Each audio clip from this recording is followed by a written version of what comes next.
My name is Pat Nickerson, and I am a friend of Jerry's. And I can tell you how wonderful it makes me feel to see an absolute packed house for Jerry's memorial.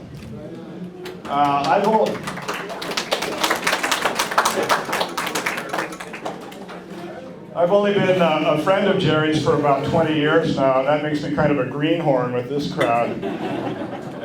There are people here who have known him from way, way back in the day, and it's just fabulous to see everybody out today. I spoke with Kathy, and what she had in mind is the idea that all of our lives are a story. And our lives are made up of thousands and thousands of small stories, everything that happened to us, everything that we did. And that's what we want to focus on today.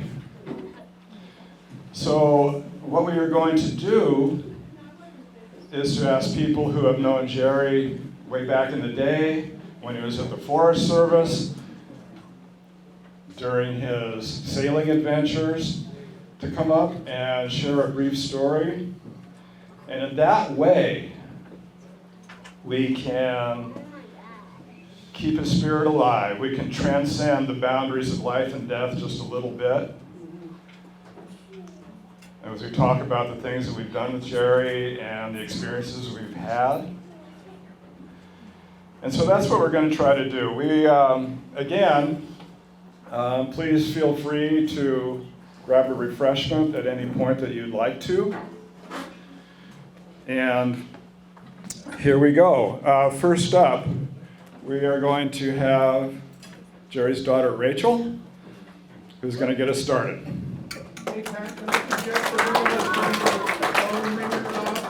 I'm sorry? Yeah, I'll say it. I got it. Yes, thank you, Dan. If everybody could silence their cell phones, that would be appreciated. Well, thank you, Pat. I think you took care of most of my job for me. I want to thank everybody for coming. I know a lot of people made quite a journey to be here. A lot of Kathy's family came from Florida and Virginia and all points east. A lot of my dad's friends that have known him since childhood came up from California. Two of his friends are here that have known him since, I think, kindergarten, who helped my mom and dad move up here from California in the 70s, and another friend who knew him from kindergarten has some wild stories that he's going to share. And yeah, everyone who is important to my dad, and a lot of people here, my siblings and I, either don't know you or we haven't seen you since we were very tiny, but that also, makes us feel really good that folks who knew my dad from way back when wanted to come and make the trip. And of course, all of my siblings and my step-siblings and my dad's grandkids were all very important to him. We have all the grandkids here. We've got Sophie and Evie and Nora and Kieran and Ozzy and Kavi and Rowan. And Birdie somewhere asleep in the stroller. And it was really important to my dad that he was a grandpa, so really glad they can all be together. So we're going to start, I think, with family and friends, and then move into folks who knew him at the Forest Service, and then sailing trip. My dad made a momentous sailing trip after he retired, which he talked about his entire life. And then as soon as he was done, he never really sailed again. But he checked it off, and he did it, and a lot of the folks who went on that trip with him from here to Mexico to Hawaii and back are here, which is very cool. And then a break, and then anyone else who wants to share a story or just a remembrance or a funny anecdote that they remember will be welcome to do so. Was there a specific person that you wanted to? John Allen? John. Me. John Erickson, my brother-in-law. Thank you very much.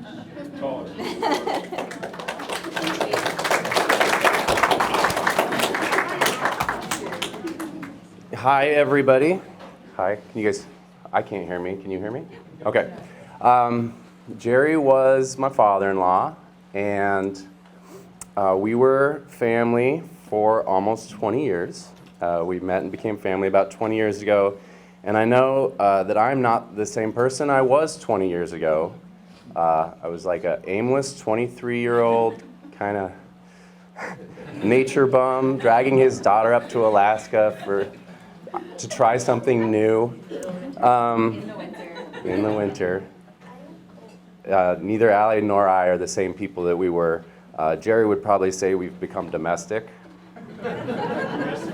Domestic is what we hated it. But we became more stable and tame. So he wasn't wrong. People do change. So the things that change us most, they're not really things. They are the people that we meet. And we all met and knew Jerry during some different chapter of his very full life. And in a way, we all knew a different Jerry or different sides of the one Jerry. And the Jerry that I got to know is probably similar to the one you know, that he loved stories. He loved to share stories and share knowledge. And there was a story he shared more than once. I always wanted to stop and be like, we've heard this one, but I always wanted to hear him again too. But the story of the time a grizzly bear laid on his tent in the middle of the night sticks out in my memory. He shared the knowledge with how to use a California patch to fix drywall. The cradle that was in a few pictures that was created for the grandchildren, passed from one to the other, was built with a lathe that now I use with my students regularly. And those guys are making their first bowls, their first baseball bats, their first honey dippers that no one's ever going to use. The camping trip I'm taking with my students next week, we'll be paddling around and fishing from the canoe that he gave us.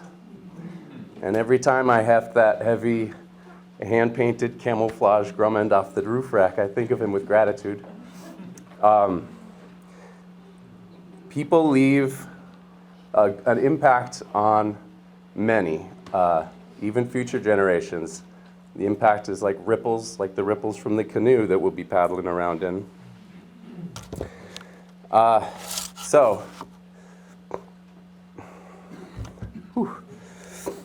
Jerry's memory lives on, and his legacy too. And I'm forever grateful that I found a father in Jerry. And that I look forward to hearing stories from the many of you, from the many chapters that you shared with Jerry, and the sides of him that you knew, and the ways that your lives were changed through encounters with him. And so that's part of why we're here today, of course, to better know the man, and to, as Dan said, Pat said, sorry. I knew Dan was. We're going to elevate Jerry one last time with all the memories that we shared together today. I'm Avram Dolan, Kathy's son. Jerry was my stepdad.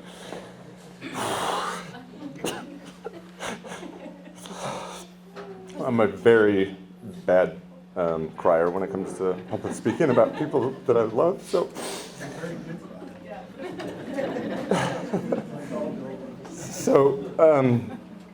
Jerry wasn't my stepdad in the traditional sense. I didn't grow up with him. They started dating right when I left for college. But for my entire adult life, Jerry was a part of it. Jerry and his kids were such a welcome addition to our family. Jerry was kind. He was dedicated. He was really funny. Even towards the end when he couldn't talk, he was still making jokes. He was a real man's man, as I think everybody knows. He's a great sailor, hunter, fisherman, great with his hands.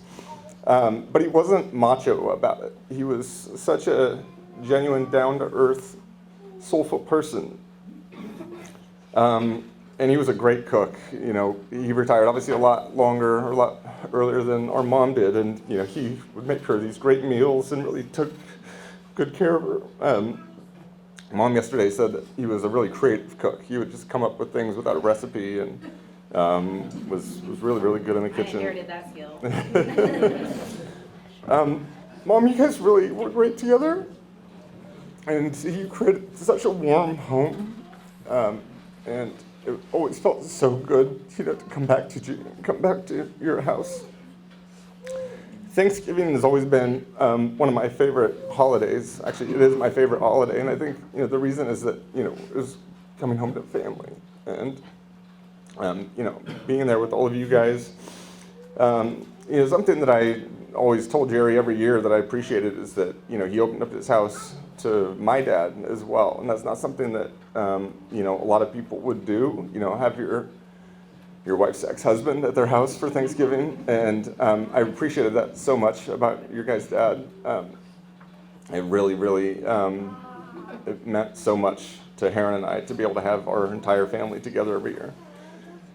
So, Rachel, Allie, Dom, we didn't grow up together as kids. We kind of knew each other in middle school a little bit, but as adults, we've really grown into one big extended family, and I love that.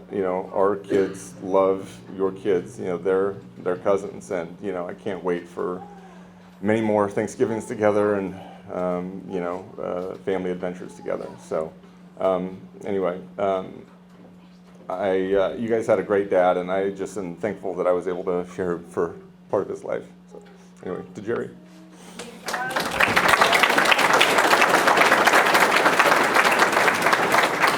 There's like 20 packs back here, but I'll put some tissues right there.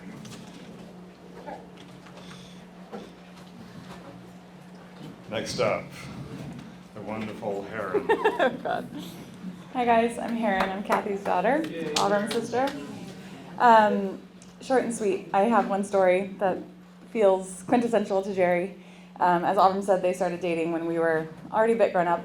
I was actually 12, I think, ish, when they started dating, so kind of in the throes of adolescent bitchiness. And one time after a particularly trying time. I think Mom was just really busy with work and stressed out, and I was probably just in a mood.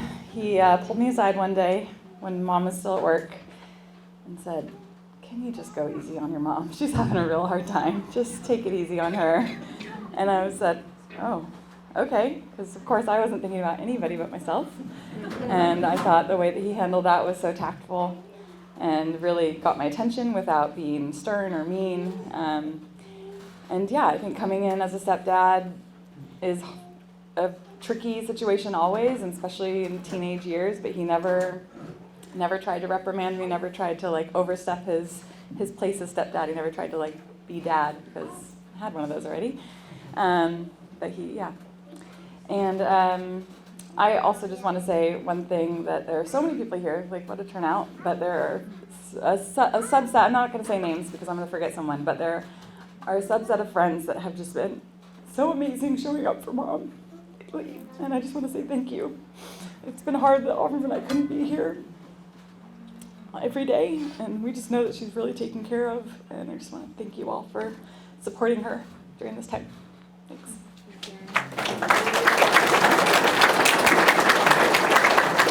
Thank you so much. During those times that I got to hang out with Jerry, I found out he was a really great storyteller. And every once in a while, he'd share something from his way back in the past, where he was growing up in Northern California and playing on the Russian River. So I'm really looking forward to hearing from some friends of his back in those days. Is John Allen here? Great. And who was a friend of Jerry's back in those Northern California days.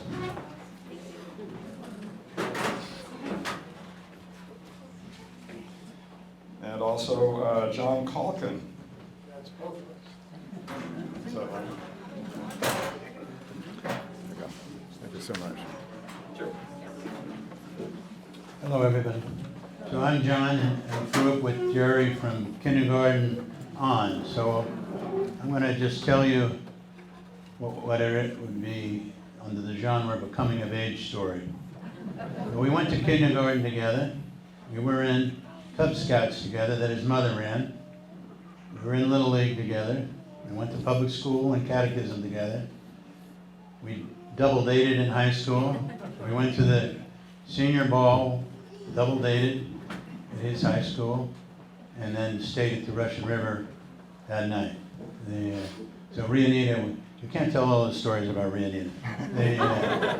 So what I want to tell you, a formatted story of how he rescued me at a time in my life, the impact he had on me. So we're in Cub Scouts, and Eleanor Astrella is the den leader on Rosewood at his house, and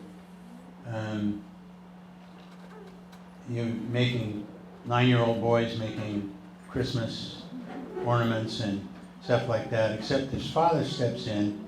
His father was an electrician, worked for Biber Electric, and contracted for Lenkert. So they decided to take a group of 9-year-old boys in our uniform, Cub Scout uniforms, to a Nike base where there's Nike missiles, 1957. So this is like part of our nuclear defense against aircrafts that would be bombing the United States from the Soviet Union. Anybody remember that period? Okay, a few of us. So we go to the Nike things, and the missiles are white and sticking up straight. And anybody who knew Jerry knows Jerry like a moth to the flame. The missiles are here, and Jerry, there's a big red line, and Joe Astrella is there. I don't know if there's anybody here who knows Joe Astrella. Joe Astrella was not somebody to mess with, and we saluted. And the red line is here, and of course Jerry, interested in anything mechanical or anything else, here's the red line, and Jerry is at the edge of the pit with the missiles, like this. With Joe purple, over the thing, trying to correct him to come back. Okay, now fast forward. So that's 1957, 1963. 1963 is, or 62. Sorry, 62 is the Cuban Missile Crisis. Now, if anybody remembers what that was like, the missile defense system wasn't going to work. It only worked against airplanes. And Jerry was obsessed with this, that there was no defense. Remember, he's 14 years old now. He's obsessed. I'm in a Catholic school. I don't go to school with him, but he's obsessed with the missile system's not going to work when they have all these missiles in Cuba. It only works against planes that carry the bombs. So he's running around trying to tell his dad, who his dad would say, "What do you know more than the president? What do you know more than the president?" It's like, and then he's telling my dad. My dad's going, "Jerry, it's nothing we can do if they don't have it built." My dad's an engineer, so he's Jerry is messing with him all the time. So on my block, which I live about 100 yards from Jerry at 14, so he comes over and he's upset. He's still going on. This is like, went on for 13 days. So I tell him, the guy down the block, is an immigrant, and there was a bunch of immigrants on our block, right? All Russians and Italians and Serbian, and the guy built a fallout shelter. So I said, why don't we go look at the fallout shelter? We could get our families in the fallout shelter, right? That was his idea, not mine. I was the B&E guy. I was the breaking and entering guy. He was the thinker, I was the criminal. So he snuck around the block.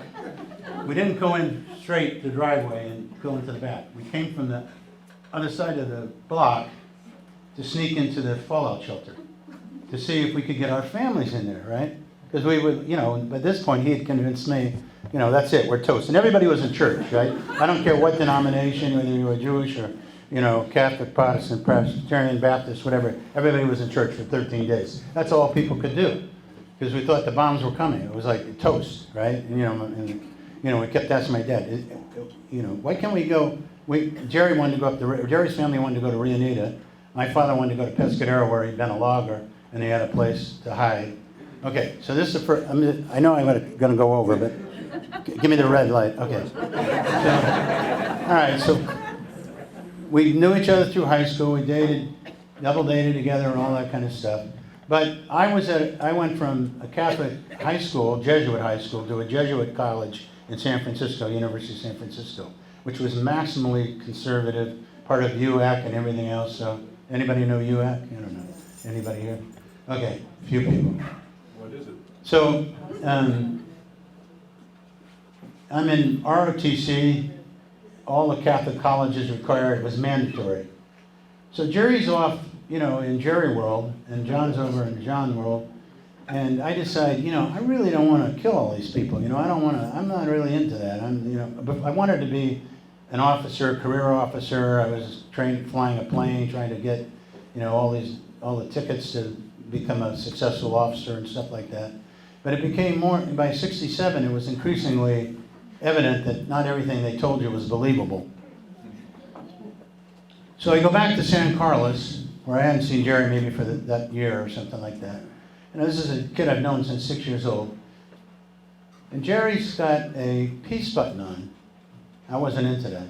And a flower in his hair. And I'm going, Jesus Christ, Jerry. What happened to you? So I'm figuring he's like a project for me. I gotta rescue this guy, right? I gotta get this guy out of there. Well, what happens is he takes me, Jerry was a music nut at that point. Just a total music nut. And all my kids, the one thing my kids know about Jerry Astrella is he's the guy that made Dad listen to Bob Dylan, Joan Baez, all the 60s stuff, when they would go, Dad, turn that shit off. Excuse me. It's like, so I'm listening. I never heard, I'm like doing country and western music, and he's doing, all the new counterculture music stuff, folk music and all that. All the debates about Dylan going electric and acoustic and all the rest of it. So, I didn't know nothing about it. So then the college where I went was right near the Haight-Ashbury, and then nobody talked about it. And Jerry had gone up there, he was there, and we go to the Haight-Ashbury Free Clinic, and we volunteer, and we take this guy out who's having, some kind of difficulty with drugs, and we feed him, and we take him to the park and walk him around, and then we bring him back to the clinic and stuff like that. So I started volunteering there, and it was part of Jerry's contribution, burdening me with my rest of my life.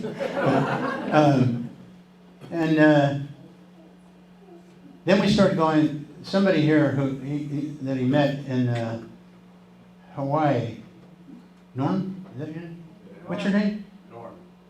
The people that rescued him from Hawaii? What's your name? Anyway, he tells them the San Francisco stories of all the things. So Winterland, Bill Graham, everything else. So this story should be called How I Got Kissed by Janis Joplin. So I never heard any of this music, and I'm there with Jimi Hendrix and, all these people, and I'm going, and I'm dressed like this, right? Jerry's got a lei around and beads, and, he's like, I go, what are you doing dressed like that? So for about a year, until the point somebody else mentioned here, the people that helped them get the boom in Hawaii, mentioned that he told them about, he shipped out on a freighter. And I went to Berkeley and kind of but I started working with David Smith and I can't think of the other guy, the physician's name. And Jerry and I saw each other, while I was at Berkeley, he had got attacked in San Francisco in the Fillmore. Somebody held a knife to his throat. I drove him home. It was like stuff like that. So we knew each other, and then we made calls during major life events where he would call me or I would call him. And, I had a kid or whatever, it's like, that's kind of, I got married, by the way. Anyway, so our life together, and then so we're listening to Big Brother and the Holding Company, and he's sitting next to me, and he is over the moon over Janis Joplin, who I have no idea who she is, although she's little, and she's unbelievably loud, right? So marching down, they come down the center aisle, Big Brother and the Holding Company after they finished their set. And I'm standing there like a goofball, looking like this, and Janis Joplin kissed 2 or 3 people, and I'm the 4th. And Jerry says, you get out of the way, it's like, so you Anyway, so that was my story about how I got kissed from Janis Joplin, and Jerry changed my life. I went from trying to be career military and everything else to kind of organizing against the war and politics from then on out.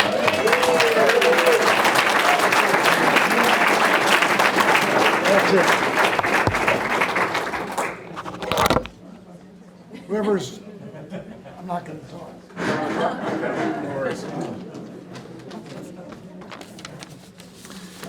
Okay.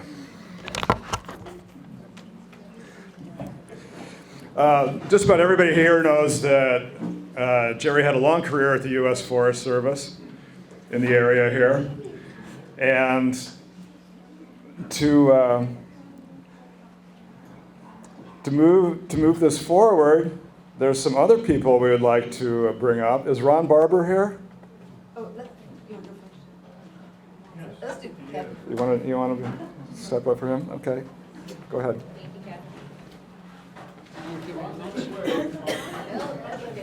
Go ahead. You can talk if you want to. Go ahead. You can go ahead.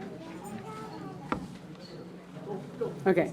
The reason why I am first before Ron, sorry Ron, is that my husband just had a 3-way bypass and he's been in the hospital for 14 days. He just got home yesterday afternoon. He really wanted to be here, but that all happened with him, and so I'm his replacement. But I'm a good replacement because Jerry and I and Jim all worked together in timber in the Forest Service for over 30 years.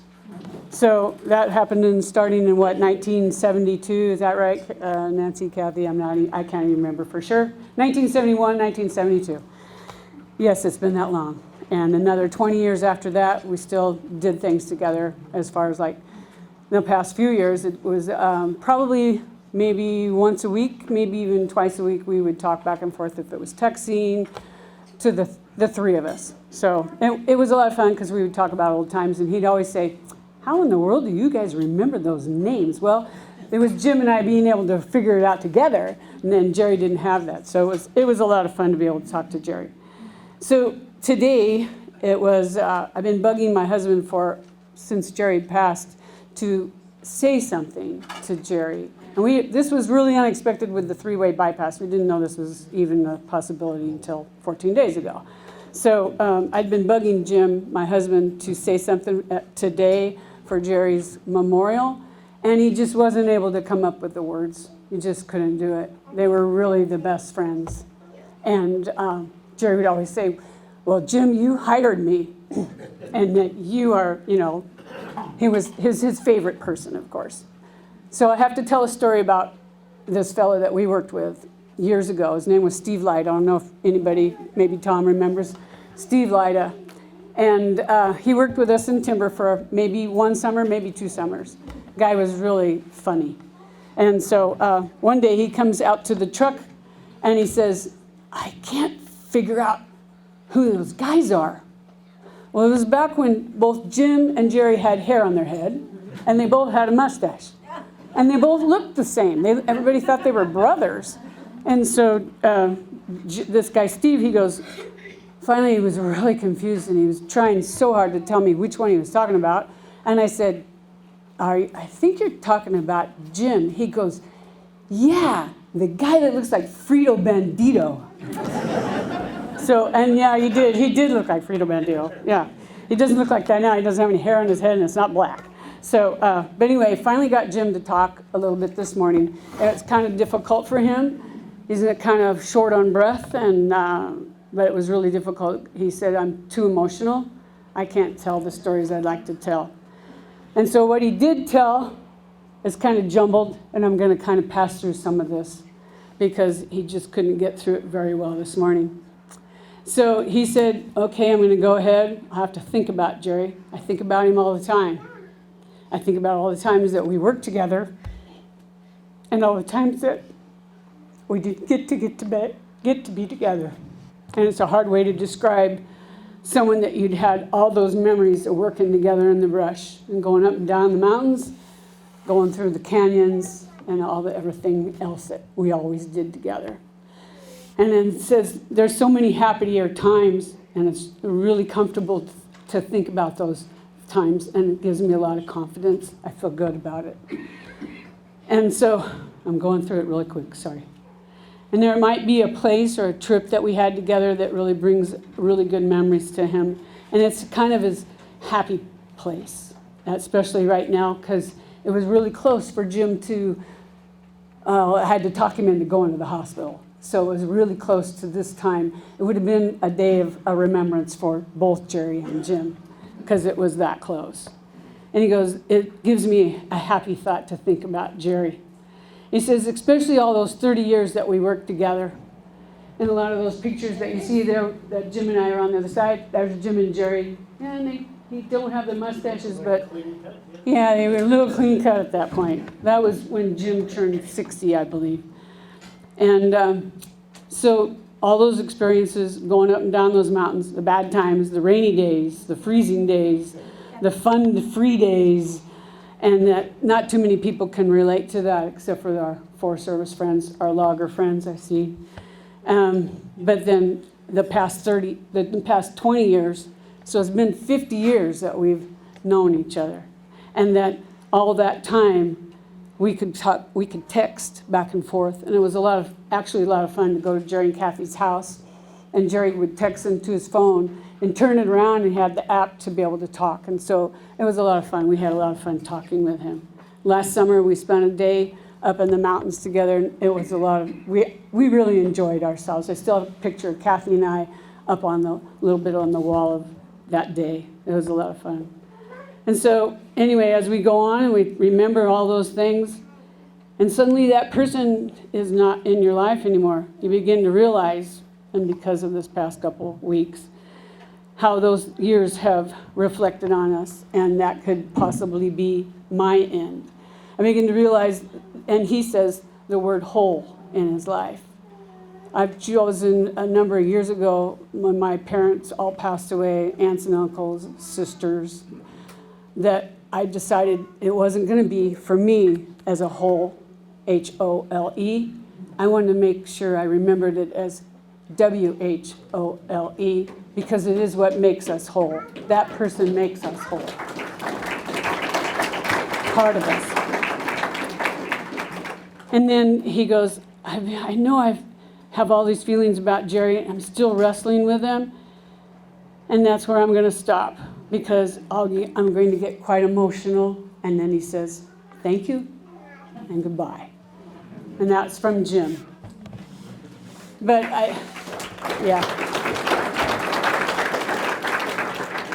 So, but my memories, if I can go on, my memories are one time Jerry and I were working up on Noonday. There's a few people here that know where Noonday is. And it had been snowing. And so when we were up there, we had to take our cross-country skis. Well, those cross-country skis that we had back then are not like what we have today. They had scales on the bottom. They were plastic. And they had no edges. And they were about, 6 inches wide. And they had cable binding. You could just barely get them on because everybody was using them. And they would tear up off the bottom of the ski and everything else. And they were easy to go uphill, believe me. But to come back down the hill into the snow, there was no edges, and you couldn't hardly even snow plow to get around a corner. So Jerry and I we skied into this area where we were working. And when we were done for that day, we had to ski out, of course. And I was behind Jerry, and his skis were not turning for him. And we had to make a really good right-hand corner. And all I could see was Jerry going off out into the brush. It was kind of funny, and you're not supposed to laugh, but it was really funny. I had to laugh. I couldn't help myself, and I felt really sorry, but not that sorry. But then one time, Jerry and I were, when we're painting trees for marking timber, you make a staggered line. So first person is out, from here to the screen back there.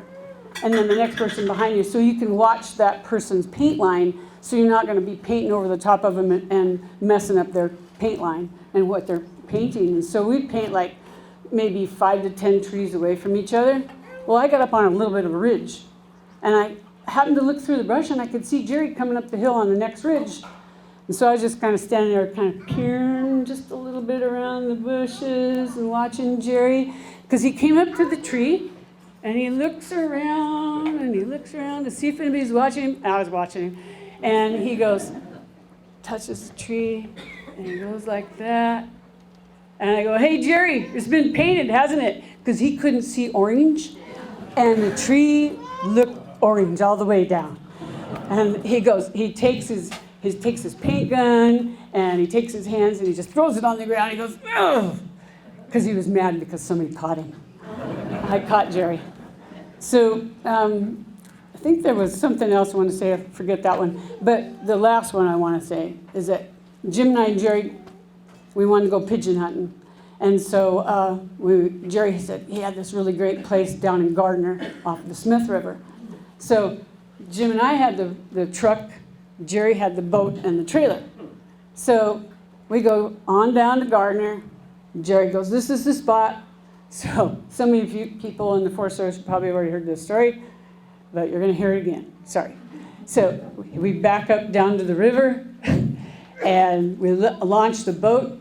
Jerry and I are at the back end of the truck, and as we're at the back end of the truck like this, here's the truck and the tailgate, and it's down.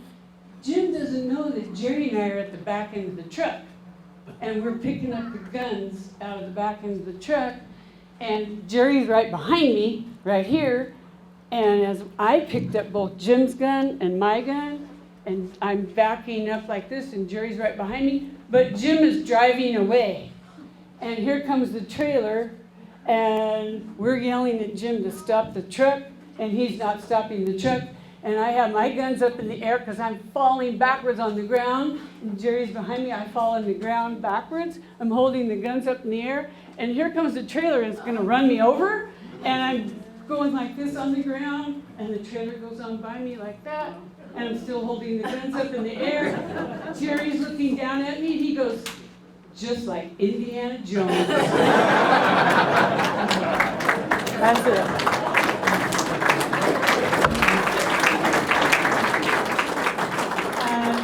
And we're really going to miss Jerry and all the times we had, that's for sure. But as I was saying, they are what makes us whole. That person in our life, whether they're our relative or our friend, it truly makes us the whole person that we are today. So,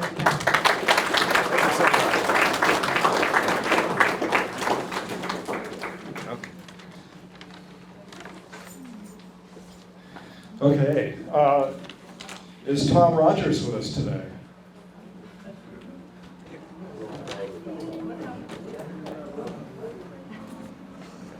Thanks. Do I have to push that, or is it on? It's on? Oh, there it's on. So I worked with Kathy and Jim and Jerry. I was a newbie from Southern California that came up to Oregon, and I got to work with them part-time over about 5 years, and it was really fun to get to know the Northwest through Jim and Jerry and Kathy in particular, and forestry work after growing up a plumber's son and Jerry being an electrician's son, so we shared some of those things too. But it was just really great how they kind of took me under their wing and helped me get ingrained into the culture of logging and forestry work up here in the Northwest. It was really fabulous to have them around. And a couple of short stories about Jerry. One has to do with color blindness. We were coming off of Adams Mountain and laying out a unit.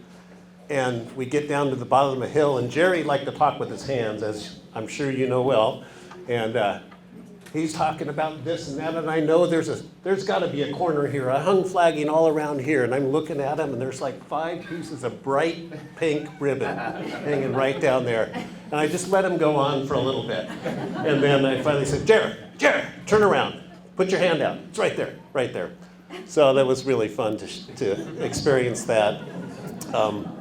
We also, my first year of firefighting, I got to work in the spring, and they said there's a fire on the Deschutes, and we need a couple more people. So Jerry said, Tom, you want to go? I said, sure, I need the money. So just the two of us rode over to the east side, and we stopped at Lookout Point Reservoir and looked at bald eagles fishing, and got over to the east side, which I had never been over there, and we got on the fire line, and it was kind of a early season Forest Service, get the rust out. And this fire was creeping around like a landscaping path almost.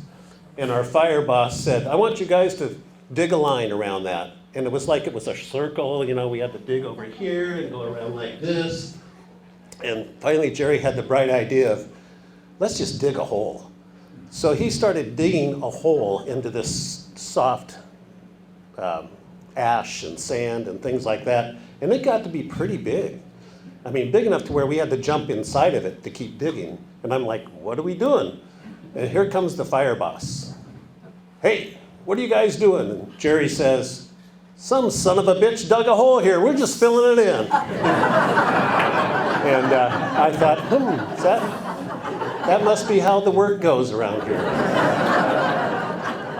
My last year was 1986 with the Forest Service. I was a seasonal, and there was a big movement to do a survey of where the spotted owl habitats were. And Jerry was involved with that at the very beginning, and he introduced me to that. And it was, we go up into the woods at dusk and call for owls. And what a remarkable thing to do is to go up and hear a species like that respond to your calling out to them. Hi, Ron. And it was just a fabulous experience that he handed off to me. And I know he had been a bird guy for a lot of years. I think when he and Nancy had moved up, there was something about a goshawk in the house, I think, that he kept in the bedroom flying back and forth, and I could only imagine. But anyways, I moved away for years and years and years and kept in touch with a few people.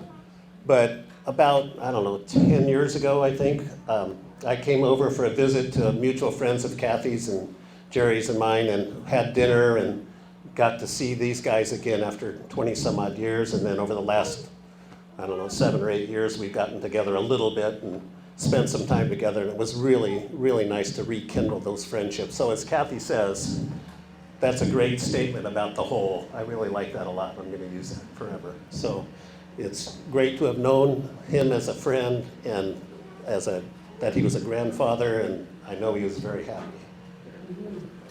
Pass that.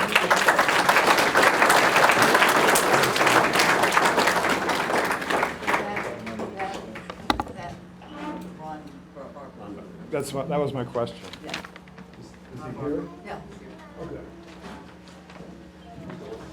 Okay. So next up we have another Forest Service friend, Ron Barber.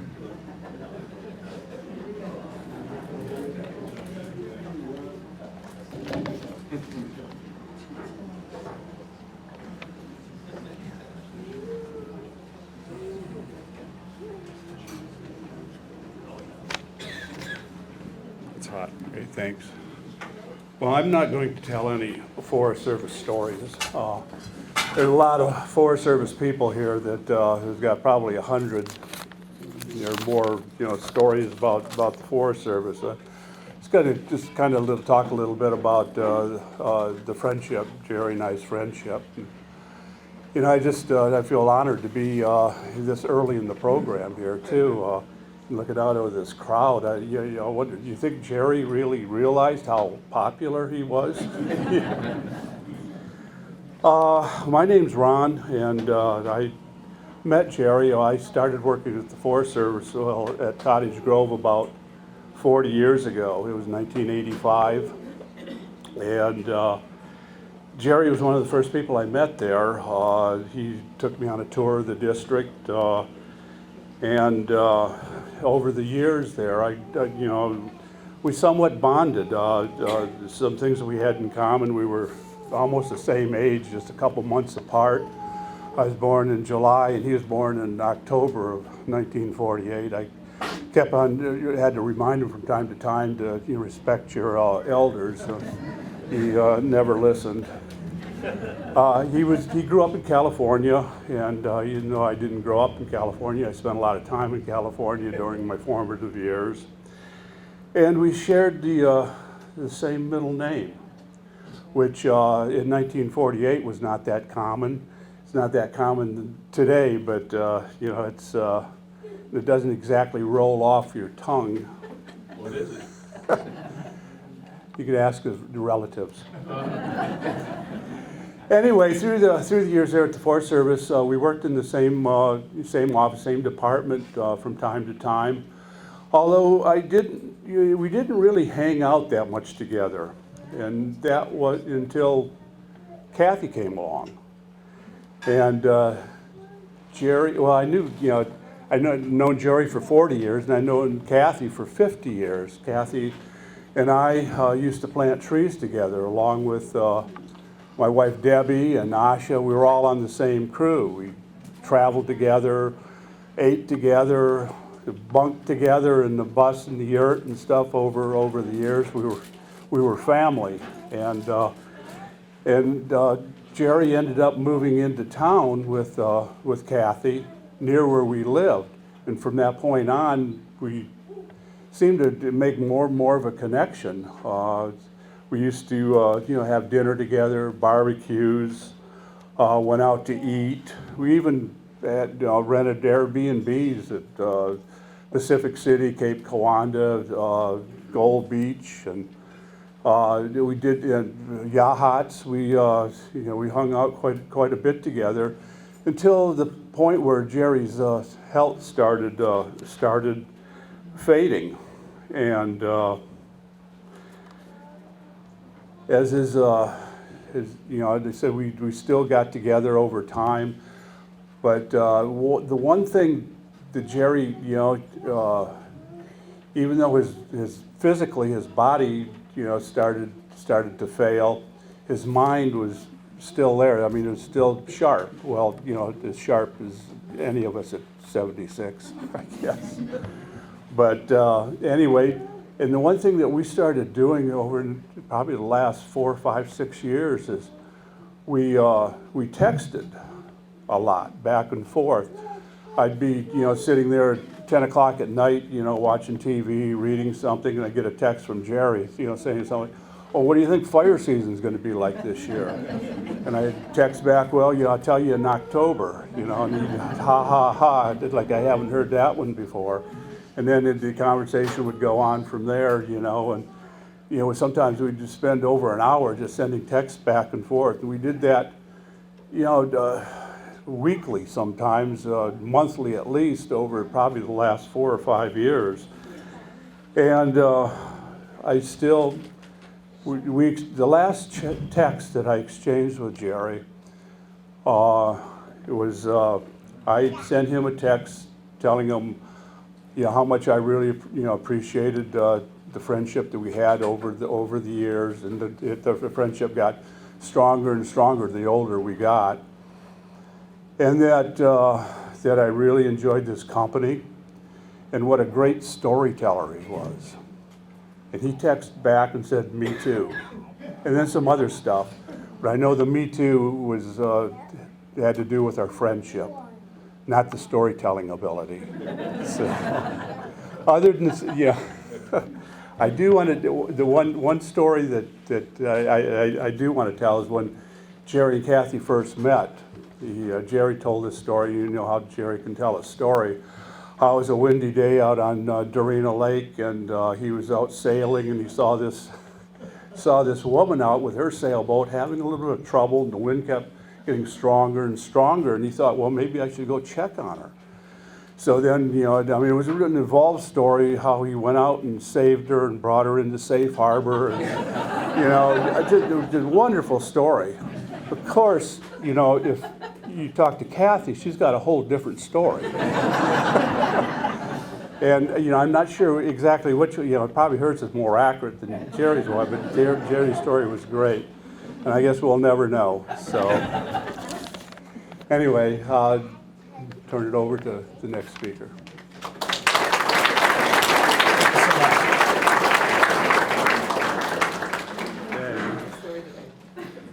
Wow, it's fabulous to hear things I've never even heard before, even all the time I knew Jerry.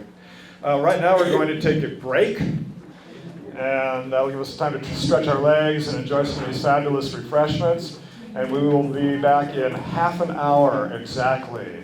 So please go enjoy yourselves, and we'll be back shortly.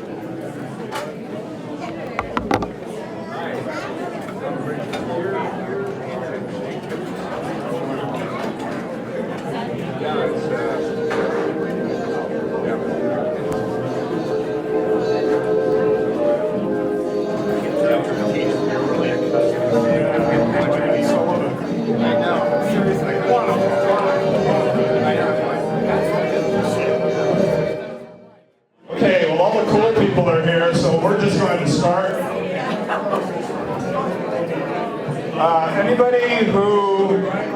knew Jerry very well at all knew that one of the really important things about his life was sailing. Now, I claim to be a sailor. I putt around on Fern Ridge, and I've been out on the ocean a few times. Jerry was a real sailor.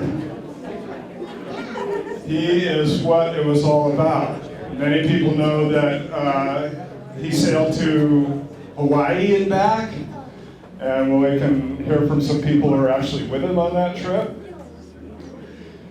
But way back when I didn't know Jerry that well, I did have a wonderful experience. I went down to Winchester Bay and I went out sailing with Jerry on his modest McGregor 26, and we went salmon fishing. And it was a beautiful day, and we caught a modest-sized salmon, so everything was wonderful. And we're on our way back, and this is a regular sailboat with a little outboard motor, not terribly powerful, and the tide turned against us. And the water was flowing out of the channel that goes into Winchester Bay Marina, and we were going slower and slower and slower, and people are standing on the jetty there, and it takes a while to get past one person standing on the jetty. And me being new to the idea of sailing at that point, I was thinking, gosh, I wonder if we're ever going to make it. And I didn't want to bring it up with Jerry because I knew he knew what he was doing. But it took us like an hour to get a half a mile of the Winchester Bay Jetty channel. And that's when I realized that part of being a sailor is learning about patience. And that was an extremely important lesson for me that day. And I thank Jerry for that, because every time I did go sailing with him, I learned something new. Anyway, this next section of speakers that we have are all people who have sailed with Jerry and have a story about that. And we'll start off with our good friend Wayne.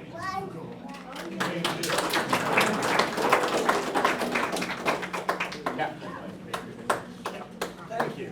Thank you. I'm Captain Wayne. Next slide. Hi, everybody. Obviously, my name's Wayne, and I've sailed a lot with Jerry and my lovely wife over there, Carlene, and we knew him quite well. We met him about 25 years ago, and if you actually think I memorized this, you're totally wrong. So I got to read this. I'll make this short and sweet, okay? Can you guys hear me? God, there's a lot of people here. Man. Thanks, Kathy. What? No, it's fine. So anyway, just introduce myself, and we sailed with Jerry a lot on the lake. And oh yeah, I forgot. I don't do this very often, like never. So anyway, I just pictured Jerry looking up from his new plane of life and look at me and saying, "Seriously, Wayne, don't blow this. Come on." To know Jerry was an honor and a pleasure. The first time Carlene and I saw Jerry, he was flying across the lake, showing everybody the keel of his boat and the rub rail to the water, which is his style of sailing. Trust me. We were new sailors, and we were in awe of his skills, whether on his boat or ours. He spent a lot of time on his boat, and he spent a lot of time on our boat. Every time we were on the lake, the sheets were tightened, and the race was on. It was always a race. I did everything he did, and he couldn't figure out why I was always right behind him, because I just copied what he did, and he was a master sailor. You know, I learned from the master. He made us better sailors, and we are better sailors for that. Pat, Jesse, Bob, there's a lot of people in this room. One time we were on the lake for one of our long weekends, and I see Jerry, and game on. The race is on, right? We begin with both railed down to the water. The ice chest goes upside down in the cockpit. Carlene's telling me to mellow out. I said, "No way, we'll clean up later.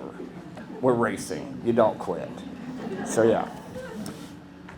One day we were racing downwind and Jerry put up a spinnaker. I didn't have one. He thought it was funny.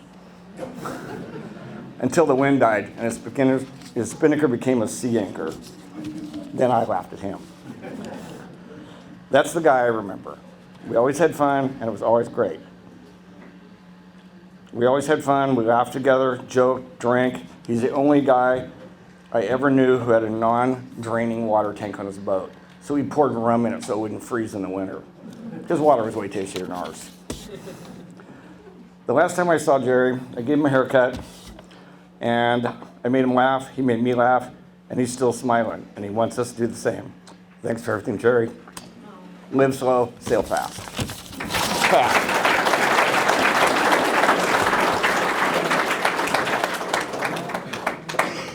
Okay. And those are stories of sailing with Jerry on Dorena Lake. Another dean of Dorena Lake sailing is John Bugley. Is John Bugley with us today? Yes. He was. Where'd he go? Okay. Gotta move forward. And Jeff had to go. Is Steve McKenna with us today?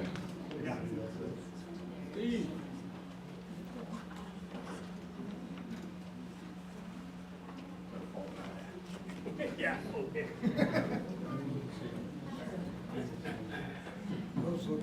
There you go. That's fine. Okay. So, my partner Nancy lives across the street from Kathy and Jerry. That's how I met Jerry, probably 21 years ago. And he called me and asked me if I wanted to go to sail with him to Cabo. So I thought about it and said, yeah, what the heck. So I knew it was a good boat, slow boat. It was a West Sail 32. Some people call them wet snails. They're slow but very seaworthy. So we had a great trip, always trailing a fishing line. Finally caught, and I saw there's a picture over there. I think it was a mahi-mahi. Jerry was very excited. He cleaned it right there on the deck, blood all over the place, but it was very good fish. It was a great trip. There was three of us. Patrick, who is not here. We just had a great time. It was, but this is a little different from the trip, but I live up in the San Juan Islands, and Jerry brought his boat up a couple of times. And he stayed in West Sound, which is right down the street. The marina is from where we live. And he didn't have good cell reception down in the marina. So I could go down there, and across, just out of the marina, there was this little teeny rock with a tree on it. And Jerry would be up in that tree so we could get cell reception, you know. It was, yeah. But, and I went down there the other day to look at the tree. It wasn't it was extreme low. It wasn't a good time to take a picture, but someday I'll get a picture to Kathy of that tree. I'm sure he talked to her a lot from there. Yeah. So, okay, thank you.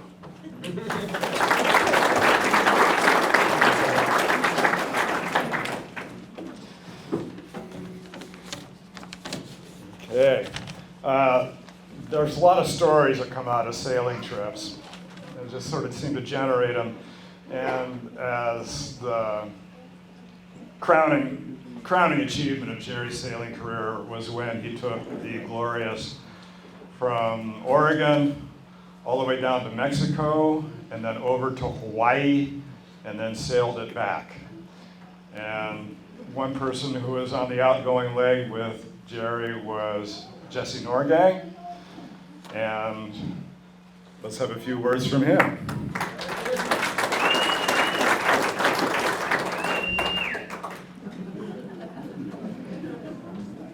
It's hot. Okay.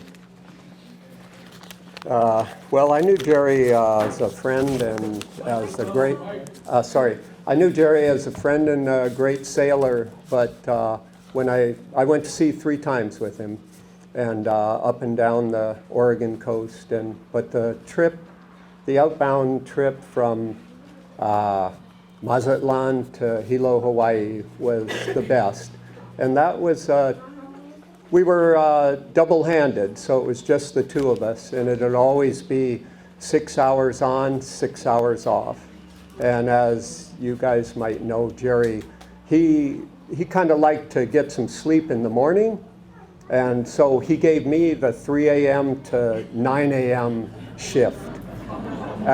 But that worked out great because I loved to see the sunrise every morning, and then I'd have that in the evening and watch the sunset.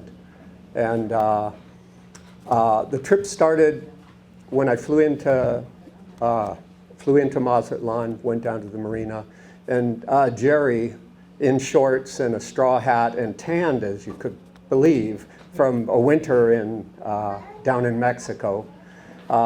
And he was speaking really good Spanish and introduced me to everyone around the marina.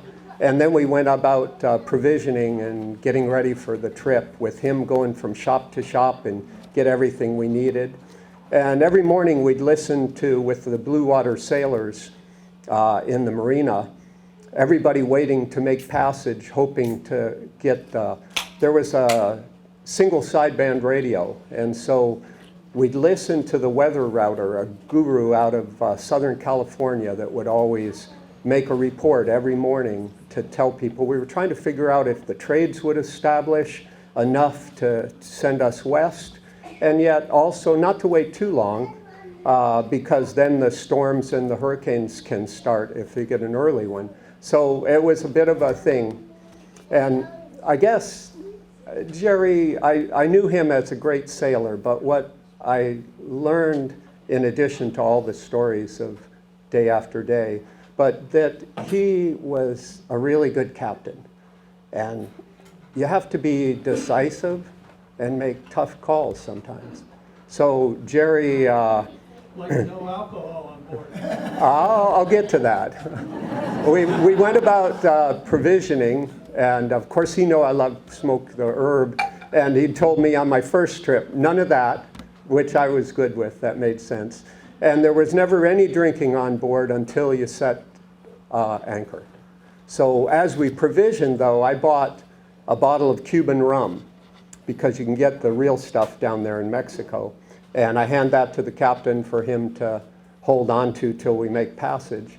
So, but one morning we wake up and Jerry's like, we hadn't really gotten a good report yet, but Jerry's like, we're going today.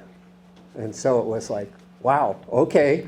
So we scramble for the last fresh foods that we can get for what turned out to be a 28-day passage and over 3,000 miles. And we take off. It's a bit choppy and confused seas to begin with, because the trades hadn't really established, but we had some wind. And first evening, both of us are sick. I was shocked to see Jerry seasick as could be. And he's hand me the tiller and goes to the rail, and then I hand him the tiller and head to the rail. And we did that all night long. And I think it was about a day and a half. We were really sick. But then the following morning, Jerry wakes up and he says, we're done with that. And he gets a great big ham steak for each of us out, puts them in the frying pan, 4 eggs, and starts cooking a greasy breakfast. The absolute worst thing you can have seasick. But I'm like, he's the captain. So we eat that, and sure enough, we feel pretty good. And we get that down and head out, and we start to get a little bit more wind, and we're sailing along. So we made a couple more passages and start to get our rhythm of watch and off watch. And then the seas are coming from the waves from all different directions. And you're not big waves, just choppy mess. And then it slows down, and then we're totally becalmed. and you're way out in the ocean. You see nothing but blue. And that was like a very eerie and unnerving kind of thing, because you're like, well, we've got so much water and so much food, but like, when will the wind ever start again? So we tell stories and talk all day, and then we're getting pretty bored, and it's evening time, and then Jerry says, he comes out, he brings out the bottle of rum and a deck of cards, and he says, you have to make the choice to break the rules, and you're the captain. So we drank on into the night and played cards and swapped stories. And then I'm on my 3 a.m. watch, and just at dawn, a breath and then a light breeze, and the sails fill, and there we are. We're ghosting along and eventually picking up pretty good speed. And now, was it Chuck that was talking shit about, about the wet snail, right? Well, that wet snail, it was wet. And every time a wave would wash over, your butt gets wet sitting on there. But she was reeling off 140 to 150 mile days. Once they get moving on the open ocean, if you have enough wind, it's a pretty good sailing boat. We did curse about that wet bottom that you had all the time just sitting there. So we'd have occasionally we'd get squid or would wash up overnight on the deck, and we'd eat that. Jerry was a pretty good cook too, and he did all right. But when you're out there, you're locked into the thing clipped into the stove, trying to make coffee on top or whatever cooking. But we made through all that, and then I was going to say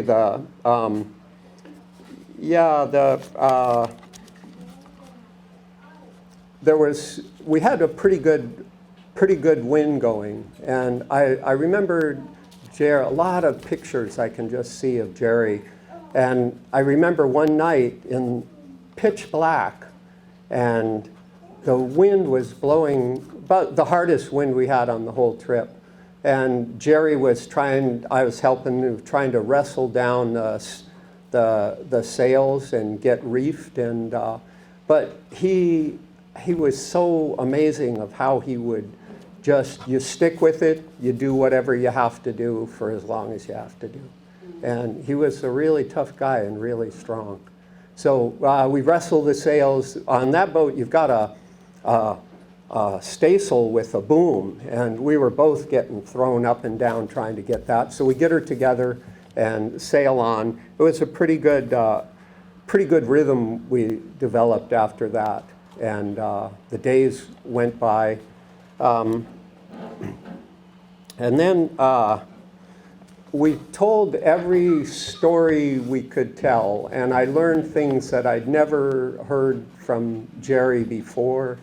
The motorcycle days, Forest Service days, and you just, it's pretty amazing to spend 28 days straight with one person, the only person you talk to. We never saw a single boat, a single plane in the sky or anything. And but on, and he was a great guy to have there along. We did catch a mahi-mahi on that trip and an albacore, and I can still see Jerry with a 9-inch fillet knife wrestling around in the cockpit, and like you say, blood everywhere, trying to kill that fish and not stab himself in the leg. So it's, but it was good, and like I say, he was a pretty good cook. So we had that for about 2 days. We ate that. I guess I would say eventually we were out probably almost 2,000 miles, and the ocean is unbelievably blue out there, and you see the curve of the whole earth. The trades had established. we had wind from the quarter and a pretty good swell coming behind us. And so we were sailing wing and wing. If you sailors all know what that is. It's a tough position to maintain, especially in a big swell. So Jerry was down in the galley, and I'm at the helm, and sure enough, I get it, big swell comes, I get her backwinded. So we've got a preventer rig that keeps the boom from slamming across, but it jams so tight, can't break it loose. So Jerry comes up, gets on deck, and grabs something, and he hits that, that cam cleat to try to break that line loose. It's under incredible strain, and I'm looking at it, and all of a sudden I realize I need to get down, and I duck into the low in the cockpit, and right then as he hits that thing, the boom snaps in half. The whole boom comes across. Jerry's, we're both in kind of shock, but immediately start tying everything up, lashing things down, and then Jerry goes, "Let's eat." You know, he's like, and that was like being the captain, you know, because you're like, you know, don't get all spaced out. Now's the time. Eat, be calm. And so we went 1,000 miles with, we rigged a trysail up for a little while, but that didn't do too much, but Jerry knew how to do that. It didn't really sail too well. So we went wing and wing with just the jib and the staysail. And for 1,000 miles, we just rocked because you don't have the stability of the main. And more stories and more, you know, night after night, day after day, and learned so much about him. And then one morning he calls me up and says, "Look, and way, way on the horizon, we see a column of clouds coming up because that's Hawaii." So pretty sweet. Jerry, when we got close, went down below, shaved, got all of his papers in order to present as you go into, you know, into customs there. And that was a really wonderful chance to have to spend that time and really learn about him. And I'd also say he was a great sailor, captain, and a real good shipmate. So, all right, thank you.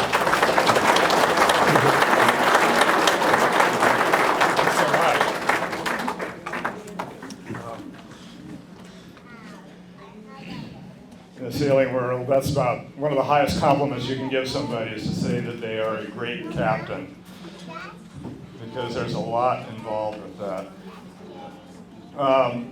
Many of you folks know that going to Hawaii in a sailboat, as challenging as the outbound leg is, the leg coming back to the United States can be even more so, because you don't have the trade winds with you, you have the trade winds against you. So you have to sail north quite a ways and get out around the trade winds before you can make your way back east. And Jerry's sailing partner on this leg of the trip was Daniel DeFazio. Is he with us today?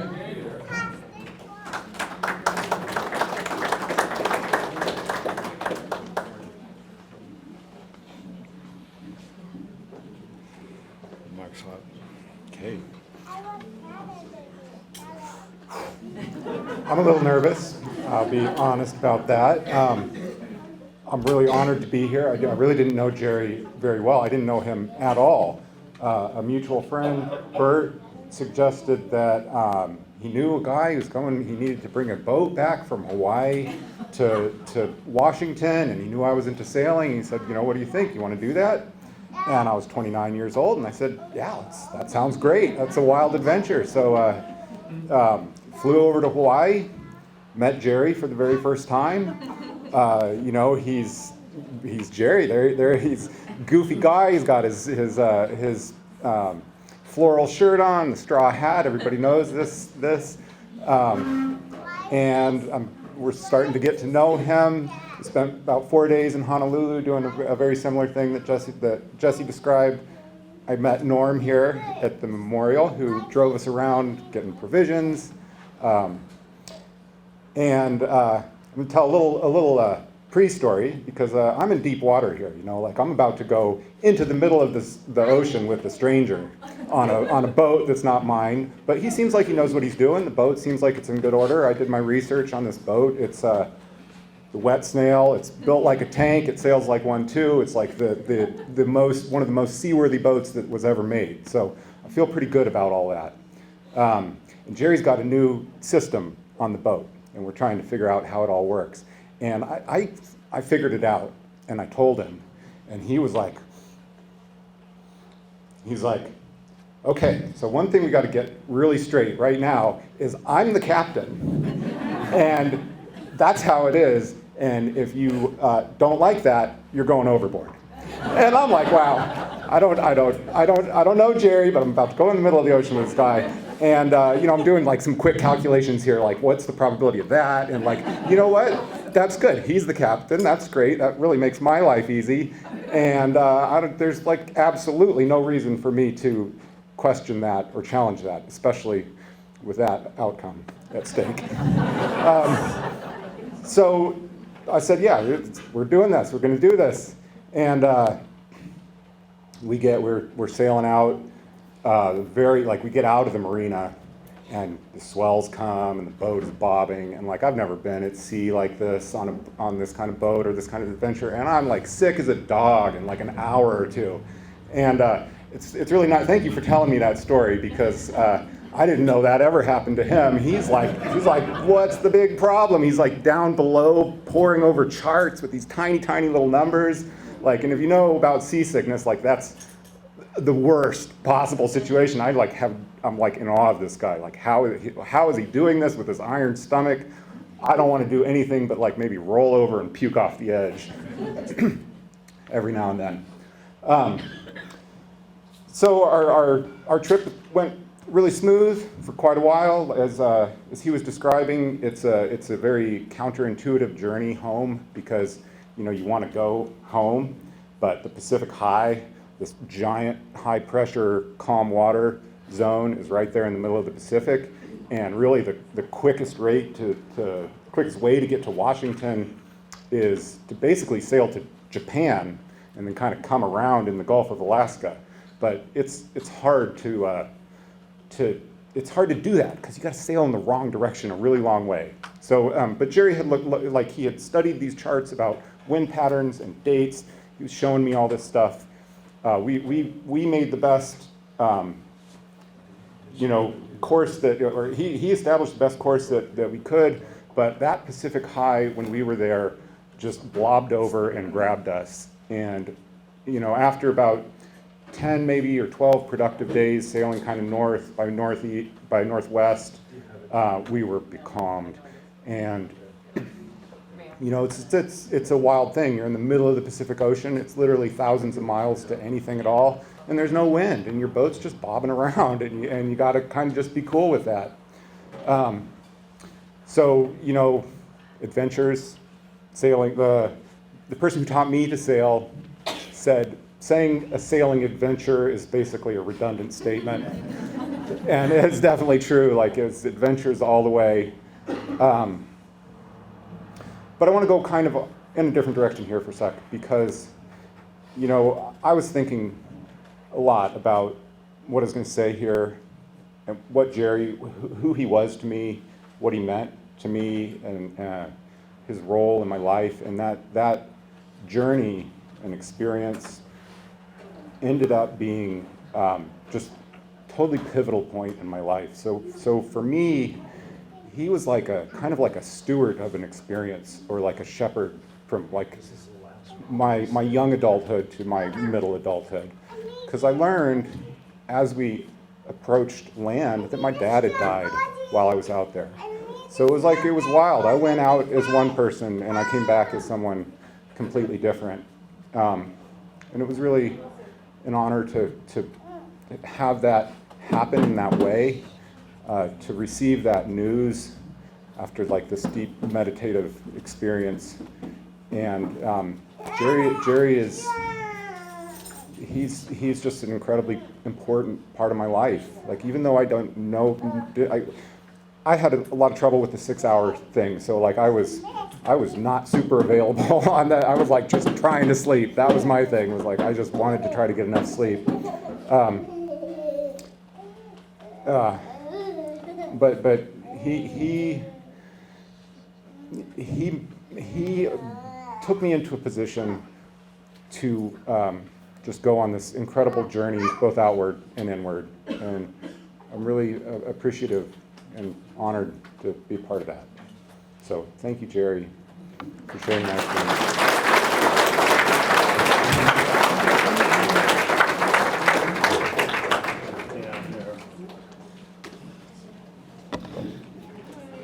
One of our good friends, Lorelei, who can't be here today, is also a really accomplished musician, and she wrote a song about this trip and recorded it.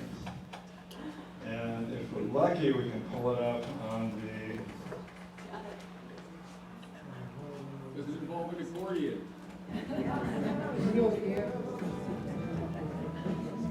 Yeah. I'll keep the speakers down until you got it up. Someone grab my husband.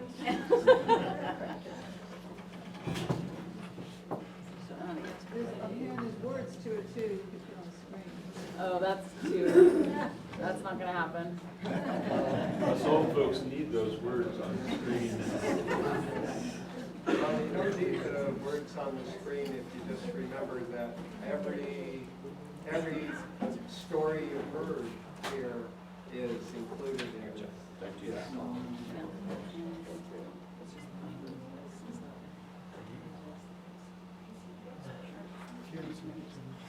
Yeah, speaker.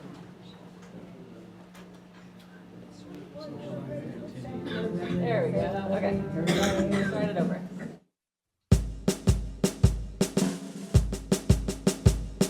Come everyone and listen, a song I'll sing to you. It's all about the glorious and of her salty crew, and of her courageous captain, Astrella was his name, and he was the bravest sailor ever to sail out of Baker Bay. It was on a Monday morning, just at the break of day, when the captain, the crew, and the glorious sailed out of Newport Bay. They sailed right down the left coast of the good old USA into the port of Santa Barbara, California. Watch her, catch her, jump up in her joober-joo. Give her the sheet and let her go, you're the lads who can pull her through. Oh, don't you hear her howling, can you hear the north wind blow on her down trip from Oregon to Mexico? They barely touched the dock when the crew, they all jumped ship. Captain Bligh, they muttered when asked about the trip. So off he single-handed to the Channel Islands fair, and the captain and his glorious made such a lovely pair. He sailed around those islands till he nearly lost his mind, and the mating dance of the pelicans almost drove him blind. Did I forget to mention he left the sweet wife behind? And when she came to sail with him, she showed him a real good time. Watch her, catch her, jump up in her joober-joo. Give her the sheet and let her go, you're the ones who can pull her through. Oh, don't you hear her howling, can you hear the wild winds blow on her down trip from Oregon to Mexico? They sailed out of San Diego, out through the Navy's gate, and might have passed the Baja fleet if they'd only hove to and wait. But he drove them all before him, the nicest you ever saw, straight down the coast of southern Baja California. He laced about all winter, enjoying the Mexican sun, and sailed the Sea of Cortez from La Paz to Mazatlan. Then one day in April, the wind began to blow, and the glorious bid a fond farewell to the shores of Mexico. Watch her, catch her, jump up in her joober-joo. Give her the sheet and let her go, you're the lads who can pull her through. Oh, don't you hear her howling when the wind is blowing free on her down trip from Mexico to Hawaii? The wind blew from the northwest, it blowed both stiff and strong. You had ought to see that little cutter Glorious as she plowed the Pacific Ocean. But then the wind turned fickle, and it blew from east and west, and rocked the ship from rail to rail, but the Gloria stood the test. They finally got the trade winds, and she began to sing, with every stitch of canvas, and her course was wing and wing. But suddenly she backwinded, and they heard a frightful sound, the snap of the boom, like the crack of doom, and the rig came tumbling down. They sailed 1,000 miles with nary but a jib, and when it washed up on their deck, their breakfast was a squid. On the 28th day, much to the crew's delight, the island of Hawaii rose up high into their sight. Watch her, catch her, jump up in her tube-or-do. Give her the sheet and let her go, you're the lads who can pull her through. Oh, don't you hear her howling when the wind is blowing free on her down trip from Mexico to Hawaii? After 60 days of hula dancing in those tropical isles, they sailed out of Oahu on her last 3,000 miles. The waves were towering o'er them, so the mainsail got a reef, and the Glorious sailed homeward with a bone between her teeth. Arr!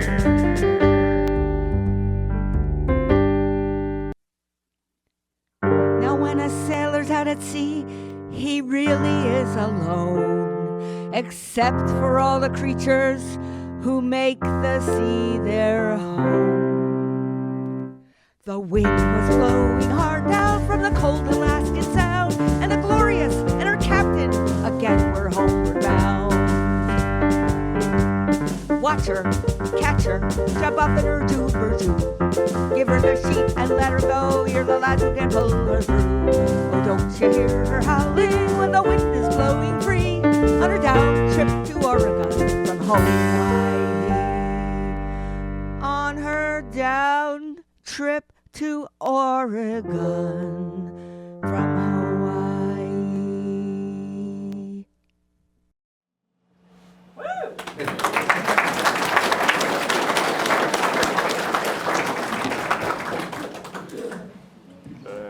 Thank you, Lorelei.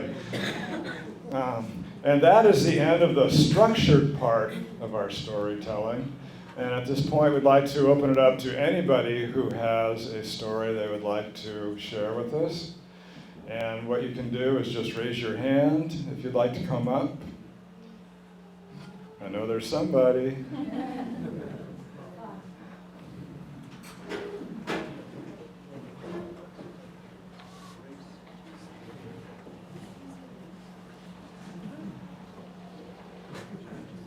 I'll go second. Thank you. My name's Maggie. I am Jerry and Kathy's sister-in-law. Excuse me. I'm sure everybody in this room will agree with me that Jerry was just a nice guy. Generally a nice guy with a great sense of humor. And when you were talking to Jerry, if you were in a crowd or a party, he could make you feel like not only were you the only person in the room that he was talking to, but you were the most important person in the room. He just had that way about him that was so natural.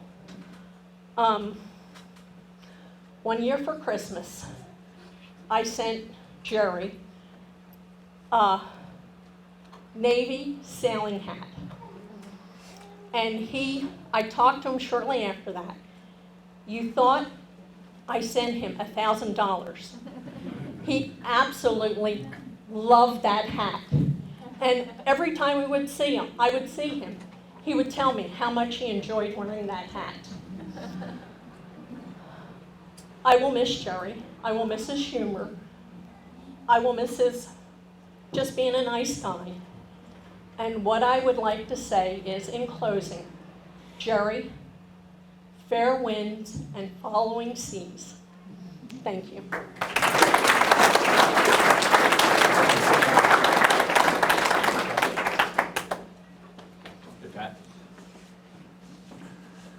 Thanks, man. I didn't really prepare anything, but I'll just wing it for a couple minutes.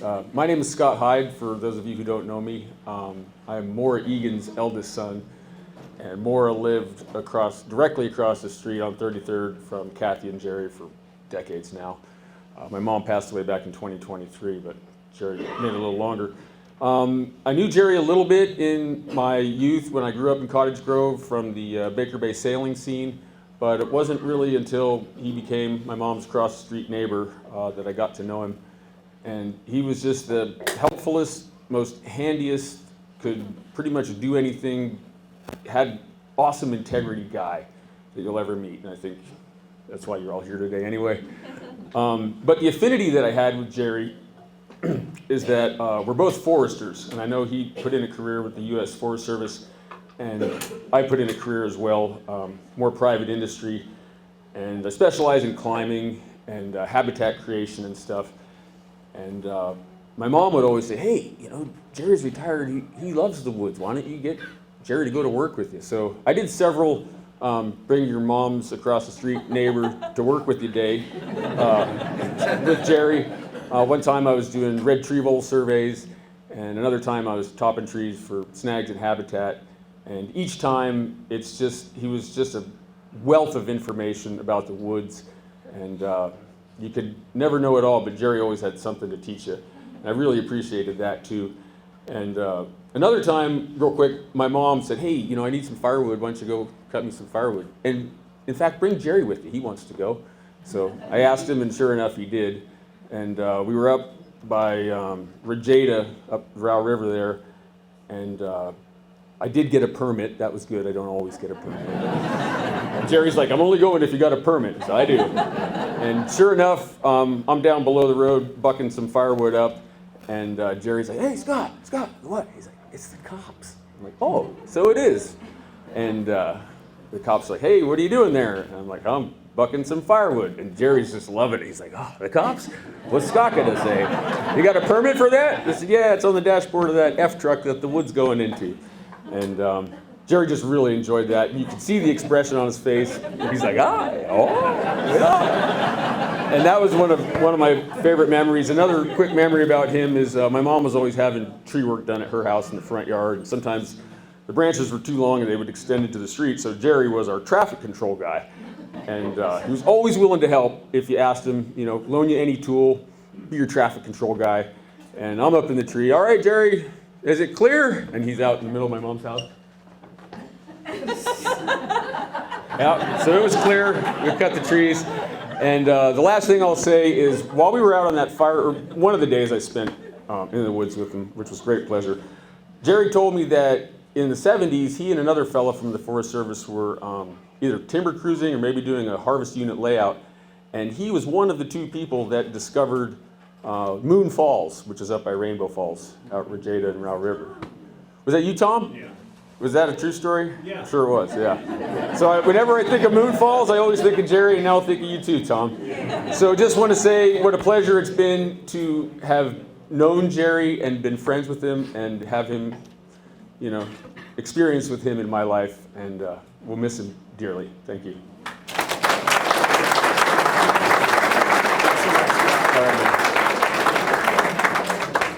Okay, thank you so much. Is there anybody else? Be bold, be brave. Okay. In that case, we have come to the end of this get-together. And I want to say one more time how thankful and happy I am that we were all able to come here today and share a few stories about Jerry and things we did with him. And in any case, as we move forward, everybody, calm winds for all of you, no storms, and let's all take care of each other. Thank you so much.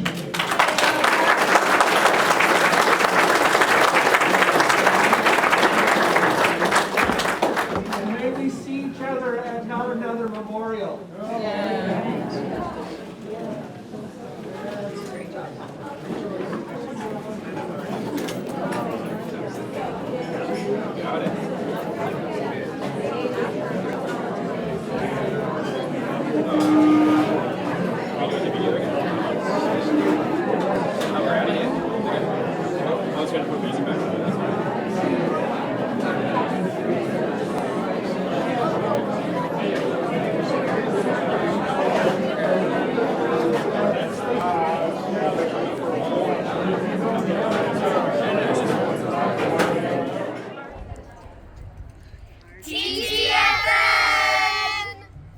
Excellent. Let's do one more just to be safe. And you cue them again. That was really good. Right into the camera. Okay, when you're ready. Evie, you know what to say? TTFN. Okay, ready? TTFN! That one didn't go so well. Want to do one more? How about we do it? Okay, sorry, one more time, and then everybody wave TTFN, and we'll wave. Okay, and this will You be. can say bye, Grandpa Jerry. Yeah. Okay, still recording when you're ready.